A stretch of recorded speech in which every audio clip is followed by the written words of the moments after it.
तो हम सब लोग फलस्तीन को सपोर्ट तो करते हैं, लेकिन हम में से ज्यादातर लोग ये नहीं जानते कि कैसे इसराइल ने फलस्तीन पर कब्जा किया हुआ है। मेरी कोशिश होगी कि आसान अल्फाज में ये कहानी आपको एक्सप्लेन करूं। दोस्तों, पहली जंग अजीम यानी वर्ल्ड वॉर 1 1914 में शुरू हुई। इससे पहले फलस्तीन पर सल्तनत उस्मानिया की हुकूमत थी।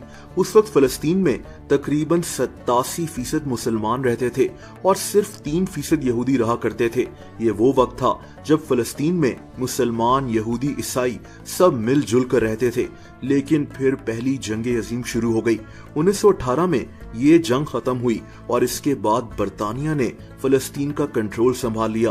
दोस्तों, यही वो वक्त था जब फलस्तीन में यहूदियों की तादाद बढ़ना शुरू हो गई। 1920 से 1938 तक फलस्तीन में 3,20,000 यहूदी आकर बस चुके थे। ये सारे यहूदी यूरोप से फलस्तीन आ रहे थे। इनका प्लान यहूदियों के लिए एक अलहदा स्टेट बनाने का था। दोस्तों, ये लोग फलस्तीन में ज़रूरी ज़मीनें खरीदना शुरू हो गए। उन ज़मीनों पर जो फलस्तीनी किसान काम करते थे, ये लोग उनको भी वहां से निकाल दिया करते थे। बहरहाल अब फलस्तीन के लोगों को ये बात समझ आ चुकी थी कि इनको इनकी ही जमीन से बेदखल किया जा रहा है। इसीलिए 1936 में फलस्तीनियों ने बरतानवी राज के खिलाफ जंग का ऐलान कर दिया, लेकिन ये कामयाब नहीं हो सके। लेकिन इसके बाद बरतानिया ने फैसला कर लिया कि यहूदियों को फलस्तीन में आने से थोड़ा सा रोका जाएगा, लेकिन ऐसा नहीं हो सका। 1939 में दूसरी जंग अजीम शुरू हो गई। इस वक्त यूरोप में यहूदियों का कत्लेआम हो रहा था और यहूदी लाखों की तादाद में फिर से फलस्तीन आ रहे थे। 1942 में बरतानिया भी फलस्तीन छोड़कर चला गया, लेकिन इस वक्त तक लाखों यहूदी यूरोप से फलस्तीन आकर रहना शुरू हो चुके थे। बहरहाल 1947 में यूनाइटेड नेशंस ने कहा कि फलस्तीन को 2 हिस्सों में बांट दिया जाए। 55% हिस्सा यूरोप से आने वाले यहूदियों को दे दिया जाए और 45% हिस्सा फलस्तीनियों को। यानी जिन फलस्तीनियों की अपनी जमीन थी, अब इन्हीं के पास सिर्फ 45% जमीन रह गई थी। यूनाइटेड नेशंस ने यह भी कहा कि जेरूसलम, जहां मस्जिद अल अक्सा है, ये एक न्यूट्रल जगह होगी। दोस्तों, यही वो वक्त था जब इसराइल ने खुद को एक स्टेट डिक्लेयर कर दिया था। फलस्तीनियों को समझ में आ चुका था कि इनकी जमीन को चुराया जा रहा है।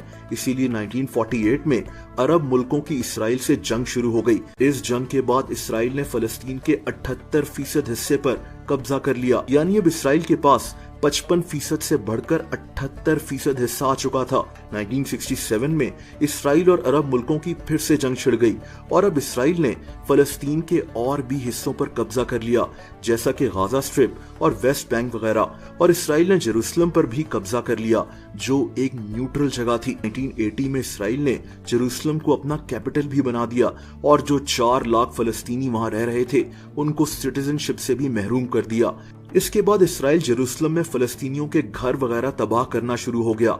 इन्होंने 2 लाख यहूदियों को भी जेरूसलम में बसा दिया है, जो कि जाहिर सी बात है कि गैर कानूनी है। कहानी का खुलासा यह है कि 100 साल पहले फलस्तीन में फलस्तीनी ही रहते थे। लाखों यहूदी यूरोप से इनकी जगह पर आकर बसे। इन्होंने फलस्तीनियों की 55% जमीन पर इसराइल बनाया और फिर आहिस्ता आहिस्ता बाकी की जमीन पर भी कब्जा कर लिया। इसराइल ने यूनाइटेड नेशंस की रेजोल्यूशंस की भी खिलाफ वर्जी की। दोस्तों, अब ये वीडियो 20 मिनट की भी हो सकती थी, लेकिन मेरी कोशिश थी कि आसान अल्फाज में एक्सप्लेन करूं कि इसराइल ने कैसे फलस्तीन पर कब्जा किया है।